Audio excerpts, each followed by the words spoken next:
अस्सलामुअलैकुम। इसाराना का सलाम कबूल कीजिएगा। इसाराना सोशल मीडिया पे मैं आपको खुशामदीद कहता हूँ। आज जुमेरात है, 2 मुहर्रम है, 18 जून है और बाढ़ की 4 तारीख है।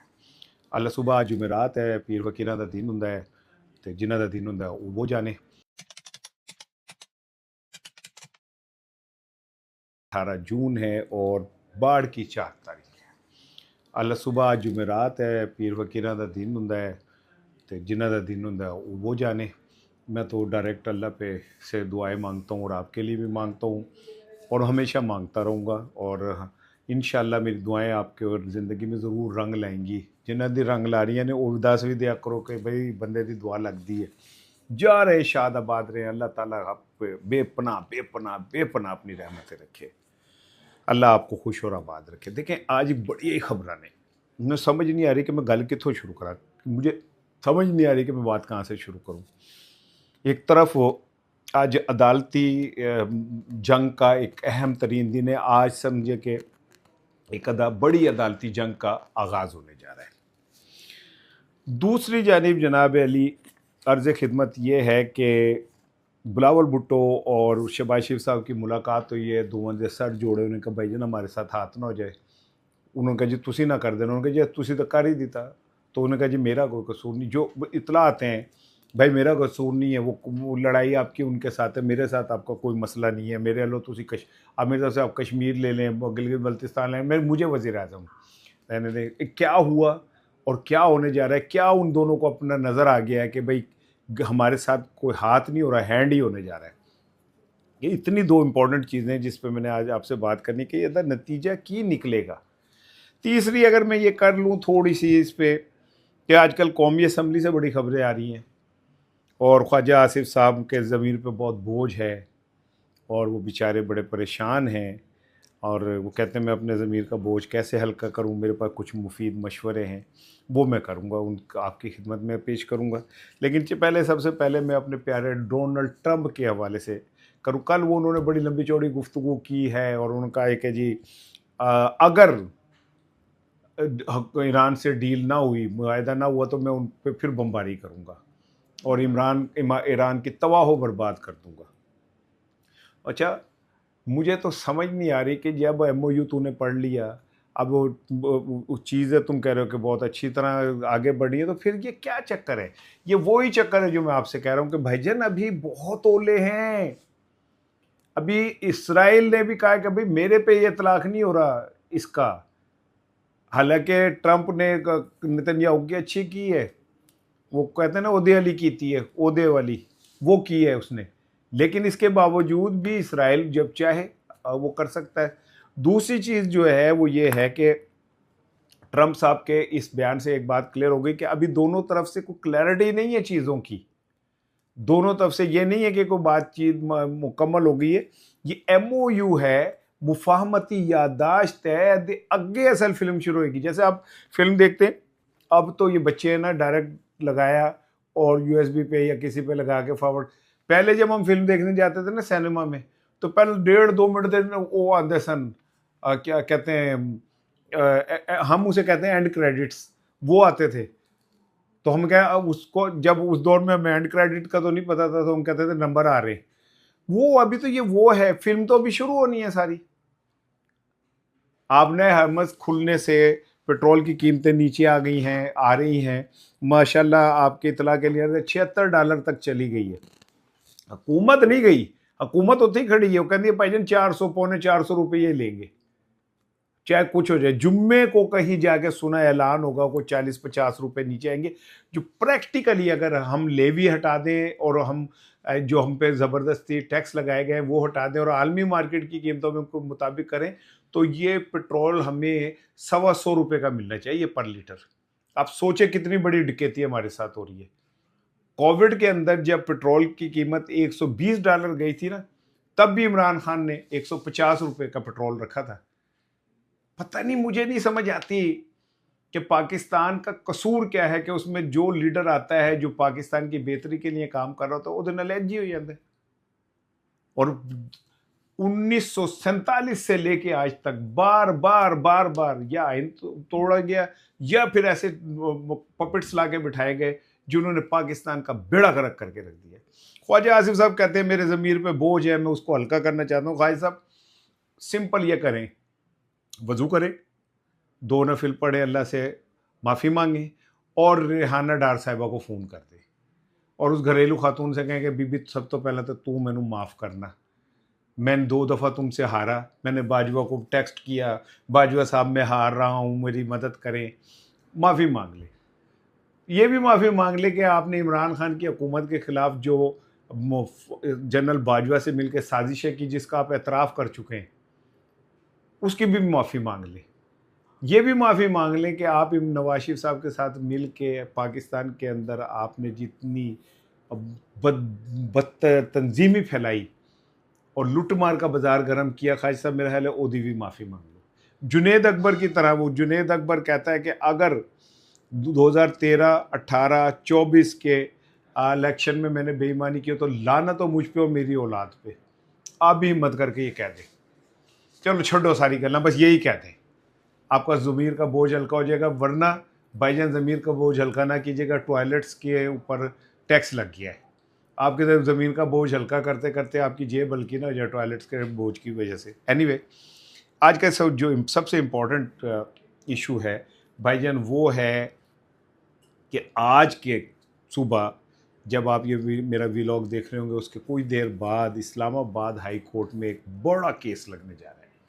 मैं समझता हूँ कि पीटीआई के लिए ये बड़ा इम्पॉर्टेंट केस है और इस केस के अंदर, ये अल कादर ट्रस्ट केस के अंदर जो उसकी मरकज़ी अपीलें हैं उनकी समाअत होनी है।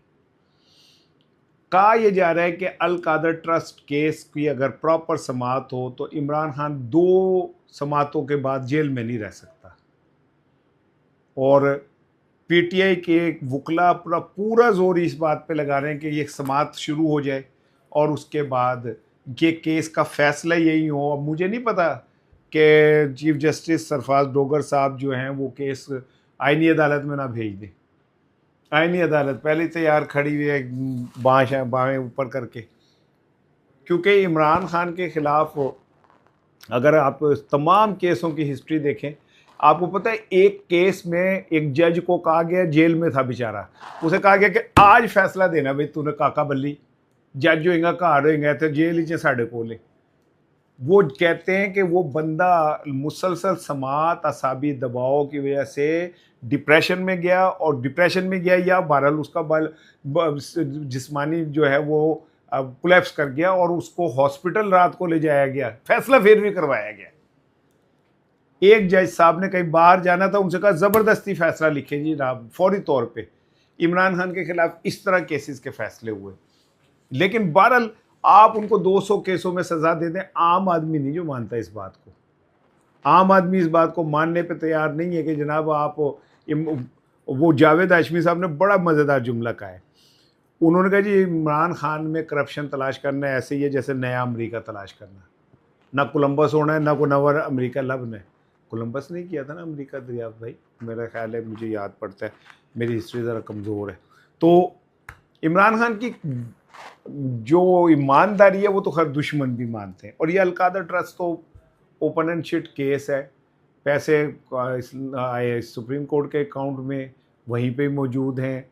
अल कादर यूनिवर्सिटी बनी वो ज़मीन पे मौजूद है, उसका बेनिफिशरी बुशा बीबी भी नहीं है, इमरान खान भी नहीं है, बोर्ड ऑफ गवर्नर्स भी मौजूद है। इन सारी चीज़ों से मिसकंडक्ट की बात कर सकते हैं कि जी मिसकंडक्ट हुआ, उसके ऊपर भी फिर ये बात होगी कि विफाकी काबीना में एक चीज़ अप्रूव हुई और सुप्रीम कोर्ट ने कहा कि काबीना के फैसलों को चैलेंज नहीं हो सकता, तो फिर इमरान खान के काबीना के फैसलों को कैसे चैलेंज हो सकता है। लेकिन बहरहाल हमारा कुत्ता कुत्ता, तुम्हारा कुत्ता डोगी, और डोमी की नहीं टोमी टोमी, हाँ टोमी।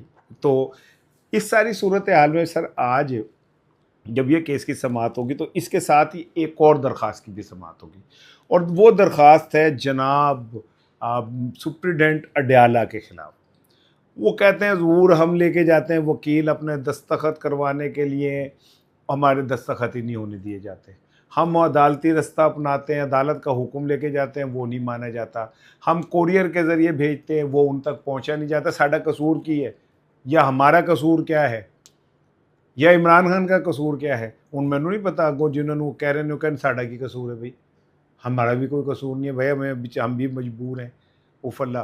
तो आज दूसरी केस की ये हुई। तीसरी एक और इम्पोर्टेंट आज अदालती केस होना है, वो है अज़मा खान साहिबा की जानिब से। वो भी सुप्रिटेंडेंट अडयाला के खिलाफ तौहीन अदालत की कार्रवाई का केस है, क्योंकि वो अज़मा खान साहिबा ने जो केस किया है उसमें उन्होंने दरख्वास्त की है कि जनाब जब अदालत ने ये कह दिया कि मुलाकात कराएं तो फिर भी मुलाकात नहीं हो रही, तो ये तौहीन अदालत है, तो आप इसके ऊपर सुप्रिटेंडेंट अडयाला को बुलाएं। वैसे आपस की बात है, आपको याद होगा कि ये कहा गया था कि अगर वो कहना नहीं मानता तो फाड़ के ले आवांगे, तो वो अभी तक आ नहीं सके। अब मुझे नहीं पता कि क्यों नहीं आ सके, ये क्या हुआ, लेकिन सूरत हाल आपके सामने मैंने रख दी है कि जनाब अली ये इतने इम्पोर्टेंट आज 3 केसों की समाअत है जो डिपेंड करता है इमरान खान साहब के सियासी फ्यूचर पे को। अब मैं जब ये कहूँगा तो बहुत सारे दोस्त मेरे कमेंट में कहेंगे कि यार गालेगी कि अदालतों से आप तवक्को क्यों बांधते हैं, सो लाल बत्ती के पीछे क्यों लगाते हैं कौम को, ये वो। भाई मैं ये नहीं कह रहा, मैं ये कह रहा हूँ कि ये अदालतें, ये मुकदमात हैं, ये असल सूरत हाल है। अब अगर इसमें अदालतें नहीं करती तो मैं इसमें क्या कर सकता हूँ, लेकिन जो मुझे बतौर तजिया निगार नज़र आ रहे हैं मैं तो वही कहूँगा ना आपसे। अच्छा अब आ जाए इम्पोर्टेंट चीज़ जो है, कहा जा रहा है, वैसे ये चलते चलते वैसे मैं कह रहा हूँ कि जो काबीना में तब्दीली है उसमें कहा जा रहा है इसहाक डार साहब को उनकी प्यारी, उनकी हर दिल अजीज़, उनको ख्वाबों में नज़र आने वाली वजारत जो है वो मिलने का इम्कान है, और वो वज़ीर ख़जाना, मौजूदा वज़ीर ख़जाना की छुट्टी हो जाएगी, क्योंकि उनके ख़िलाफ़ जिस तरह की कंपेन आ गई मीडिया में, वो आई ही इसलिए गई थी फरमाइशी प्रोग्राम के तौर पे ताकि उनके भेजने में आसानी हो सके। सो उनके भेजने का चल रही सजनी, अब क्या सोचे, कजरा ना बह जाए रोते रोते, भाई जनाब तो निकलो। इसहाक डार साहब आएंगे अपनी, उनको वज़ीर ख़जाना की नौकरी बहुत पसंद है, मैं आपको बताऊँ। उनसे अगर कोई कहे जन्नत लेनी है कि वजारत ख़जाना, तो कहेंगे भाई मैंने तुसी वजारत ख़जाना दे दो, जन्नत में आप बना लूँगा वो बैठ के। तो वो उन्हें मिलने जा रही है, और उनकी जगह इतलात ये हैं कि मोहसिन नकवी साहब वज़ीर ख़ारजा बनने जा रहे हैं। वैसे ए गल ठीक है कि जरा कम बंदा जो कर रहा है उसको वही दे देना। मोहसिन साहब जो हैं वो वज़ीर ख़ारजा बनने जा रहे हैं, सुना है। और मेरे प्यारे ख्वाजा आसिफ, जिसका ज़मीर का बोझ हल्का होने का वक्त आ गया है, ख्वाजा आसिफ साहब की सुना है कि उनसे कोई वजारत ले ली जाएगी और उन्हें वजारत बद्दुआ दी जाएगी। वो रोज़ बैठ के चोलियाँ फैला के कभी आदि सिस्टम को, कभी अपने मुखालफिन को कहेंगे तानू अल्लाह चुके और तानू लवे मौला, बस यही होगा, उनसे ज़्यादा उनके पास करने को कुछ नहीं है। अब आ जाए जी असल चीज़, लेकिन इससे पहले एक जुमला और सुन ले। तुझे कहोगे यार तू की हर वेले इंज मुड़ना फिर रुक जाना है, तेरे वीलॉग का नाजुक मोड़ ही नहीं आता। भाईजान ये मेरा वीलॉग है, पाकिस्तान नहीं है जिस नाजुक मोड़ हमेशा मौजूद रहता है। यह मेरा वीलॉग है जिसमें नाजुक मोड़ आके भी निकल जाता है। मैंने जब बस आपसे इसे शेयर करना था, खबर आ गई है कि 19 जून को केपी का बजट पेश होगा और फुल बजट पेश होगा। अब मैं जब कहता हूँ फिर तुम कहते हो कि जी मैं बोलता हूँ, तो फिर आप कहते हो मैं बोलूँगा तो बोलोगे कि बोलता है।